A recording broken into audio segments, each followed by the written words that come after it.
அஸ்ஸலாமு அலைக்கும். இன்னைக்கு நம்ம ஹசரா கிரியேஷன்ல பண்ண போகிறது பொட்டேட்டோ லசானியா. பொட்டேட்டோ லசானியா பண்ணுறதுக்கு 4 உருளைக்கிழங்கு, 3 கலர் குடமிளகா, 1 கேரட் எடுத்திருக்கேன். ஒரு பேனில் 2 டேபிள் ஸ்பூன் ஆயில் சேர்த்துக்கலாம். 10 பல் பூண்டு, 2 பச்சை மிளகாய், ஒரு மீடியம் சைஸ் வெங்காயத்தை குட்டி குட்டியாக சாப் பண்ணி நல்லா வதக்கிக்கோங்க.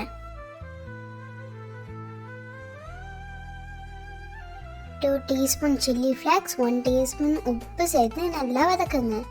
300 கிராம் போன்லெஸ் சிக்கனை நல்லா கிரைண்ட் பண்ணிட்டு சேர்த்து நல்லா வதக்கி விடுங்க. நல்லா சிக்கன் உதிர்ந்து வர வரைக்கும் வதக்குங்க. மூடி போட்டு சிக்கனை 2 மினிட்ஸ் வேக விடுங்க. 2 நிமிஷத்துக்கு அப்புறம் சிக்கன் நல்லா வெந்து வந்திருக்கும். நல்லா சிக்கனை கொத்தி விடுங்க. சாப் பண்ணின வெஜிடபிள்ஸை சேர்த்து நல்லா வதக்குங்க. எல்லா வெஜிடபிள்ஸையும் சேர்த்து பார்க்கும்போது கலர்ஃபுல்லாக இருக்கும்.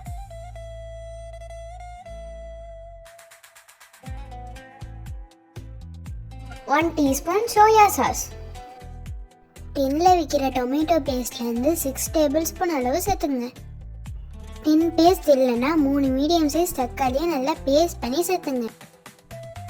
பாசில் லீவ்ஸ், ஒரிகானோ, பார்ஸ்லி, கொஞ்சமாக தண்ணி சேர்த்து உப்பு உரப்பெல்லாம் செக் பண்ணிவிட்டு மூடி போட்டு 10 நிமிஷம் வேக விடுங்க.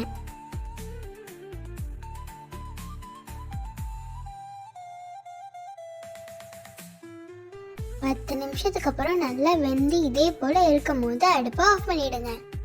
இப்போ லசானியாக்குள்ளே ஒயிட் சாஸ் ரெடி பண்ணிடலாம். அதுக்கு ஒரு பேனில் 1 டேபிள் ஸ்பூன் பட்டர் சேர்த்துக்கலாம். 1 டீஸ்பூன் பூண்டு சேர்த்து நல்லா வதங்கின பிறகு 1 டேபிள் ஸ்பூன் மைதா மாவை சேர்த்து வதக்கி விடுங்க. அதில் 1 கப் பால் சேர்த்து நல்லா கட்டி இல்லாமல் கலந்து விடுங்க.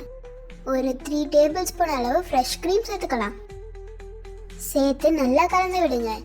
லாஸ்ட்டாக கொஞ்சமாக பாசில், பார்ஸ்லி சேர்த்து தேவையான உப்பும் சேர்த்து கலந்து விட்டு அடுப்பை ஆஃப் பண்ணிவிடுங்க. தேவைப்பட்டால் சில்லி ஃப்ளேக்ஸ் சேர்த்துங்க. White sauce ready. உருளைக்கிழங்கு தின்ன சிப்ஸ் பண்ணுற மாதிரி ஸ்லைஸ் பண்ணி வச்சிங்க.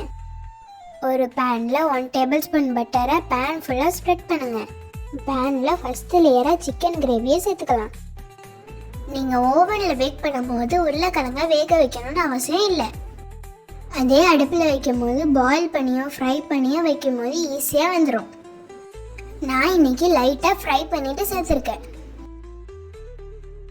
ஒயிட் சாஸ் அப்ளை பண்ணிட்டு அதுக்கு மேலே கொஞ்சமாக சிக்கன் கிரேவியும் வச்சுக்கிறேன். அதுக்கு மேலே ஸ்லைஸ் பண்ணிட்டு பொட்டேட்டோ சேர்த்துங்க. அதுக்கும் மேலே கிரேவி, ஒயிட் சாஸ் சேர்த்து சில்லி ஃப்ளேக்ஸ் கொஞ்சமாக சேர்த்து மொசரல்லா சீஸ் மேலே சேர்த்து மூடி போட்டு ஸ்டவ் மேலே ஒரு அடிகனமான பாத்திரத்தில் வச்சு ஒரு 5 மினிட்ஸ் ஹை ஃப்ளேம்லேயும் மேலே சீஸ் மெல்ட் ஆகி வர வரைக்கும் ஸ்லோ ஃப்ளேம்லேயும் வைங்க. மல்லிக்கீரையோ பார்ஸ்லியோ உங்களுக்கு எது கிடைக்குதோ மேலே கொஞ்சமாக தூவி விட்டுக்கோங்க.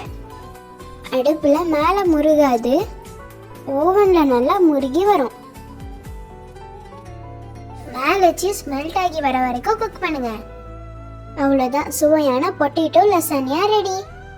ட்ரை பண்ணிவிட்டு கமெண்ட் பண்ணுங்கள். உங்களுக்கு இந்த வீடியோ பிடிச்சிருந்துச்சுன்னா மறக்காமல் நம்ம சேனலில் லைக் பண்ணுங்கள், ஷேர் பண்ணுங்கள், சப்ஸ்கிரைப் பண்ணுங்கள்.